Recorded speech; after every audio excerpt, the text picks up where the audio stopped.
I'd love to understand how Jamaicans and Kenyans are so intertwined and interconnected in our behaviors, even in food.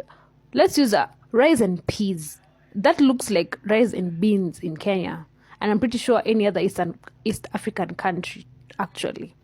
Then we have the hair. So in Kenya, they're called rastas after the rastafarians. But apparently, Jamaicans got it from the Mau Mau in Kenya, like they were copying and honoring the Mau Mau in Kenya. And then Kenyans decided to call it Rasta after Rastafarians. I grew up thinking that Rastas were from Jamaica, like we were the ones who were copying Jamaicans. But recently I'm learning that they were honoring the Mau Mau and the freedom fighters in Kenya. And then apparently there are Jamaicans who are called Kamau. How? Kamau is a Kikuyu name in Kenya, Kenyan Kikuyu name. How are you called Kamau? Like, how did that happen? Who traveled where? Like, is there a point where Kenyans were traveling to Jamaica a lot, or like Jamaicans were traveling to Kenya a lot? Like, how are we so interconnected? Anyone who has that history, please help me, because I'm trying to do research and it's not making any sense. It's not connecting the dots. I want to understand how all of this came to be. Now, recently, what sparked all of this curiosity from me was the matatus, the buses. You call it, I think Jamaicans call it buses. In Kenya, it's called nganya. We even have a Jamaican-themed bus. I hope you've seen it.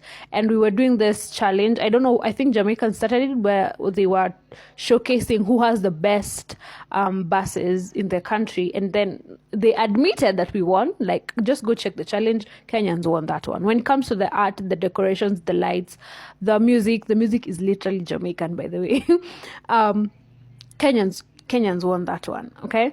So that just sparked this whole curiosity. We've always loved Jamaicans, not just the East Africans, actually, South Africa too, because East and South are the same people. So, and then we have this fonding, like this just beautiful love when it comes to Jamaicans, and specifically Jamaicans. It's not we've not interacted with Trinidad, with Haiti, so we don't really know much about Haitians. But when it comes to Jamaicans, we've been listening to their songs, being exposed to their culture, to the way of thinking, the Rastafarian movement. A lot of the young people in Kenya emulate that. Jamaicans, I don't know about South Africans. I don't know whether they emulate the Jamaicans, but where is this correlation coming from? Because I know for a fact that we did not allow slavery. Like East and South, there was no slavery because East literally intercepted those slave caravans and fought back. We were a menace to those white people. That's why they came back colonizing us, because we were not allowing it to happen, not to our people. So how are we so interconnected with Jamaicans? Someone help me understand. I would really, really love to know.